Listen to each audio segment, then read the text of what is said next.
ગુજરાત સ્થાપનાના દિવસ એટલે કે 1 મે થી અંબાજીની સામાજિક સંસ્થા શ્રી શક્તિ સેવા કેન્દ્ર દ્વારા રાજ્યવ્યાપી બાળ ભિક્ષા મુક્ત ગુજરાત અભિયાનનો પ્રારંભ કરવામાં આવશે।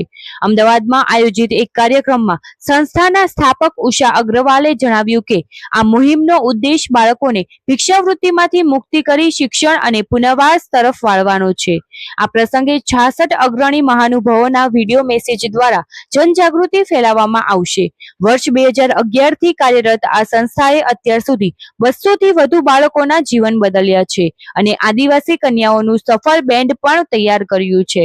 ભિક્ષાથી શિક્ષાના મંત્ર સાથે આ અભિયાન દરેક બાળકને ક્લાસરૂમ સુધી પહોંચાડવા માટે એક જન આંદોલન બનશે। આ યાત્રા ખરેખરથી જોડાયેલી છે મા અંબાથી જોડાયેલી અમારી આસ્થાથી। અંબાજી યાત્રાના મધ્યમાં અમને આ બધું છોકરાઓ જોડે મળવાનું એક પ્રેરણા મળી અને ત્યાંથી 11 છોકરાઓથી આ અમારી યાત્રા આરંભ થઈ હતી। જ્યારે આ લોકોને અમે લોકોએ સંઘર્ષ જોયું કે ગબ્બર ઉપર 1100 પગથિયા ચડે અને ઉપર જાય ને પછી ત્યાંથી પાછા નીચે આવે, ફરી કોઈ બીજી ઉષાબેન જોડે ઉપર જાય ને પાછા નીચે આવે।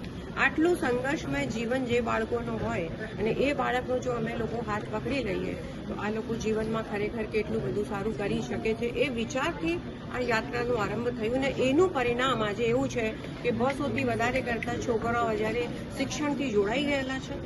અમે લોકોએ જગનની જીવન બદલોના માધ્યમથી એમના આખા પરિવારને એડોપ્ટ કર્યું અને આ પરિવારની જે મહિલાઓ છે એમને સશક્ત કરવા માટે અમે લોકોએ નારી સશક્તિકરણ કેન્દ્રની શરૂઆત કરી, જેમાં આજે 300થી વધારે બહેનો જાતના સીવણનું કામ કે માટીનું કામ એવી રીતે બધી વસ્તુ શીખી રહી છે અને એમને આત્મનિર્ભર કરવા માટેનો અમારો પ્રયત્ન છે કે માં આત્મનિર્ભર હોય તો જ બીજા બાળકોને જીવનમાં કંઈક સારા સંસ્કાર મળતા હોય છે।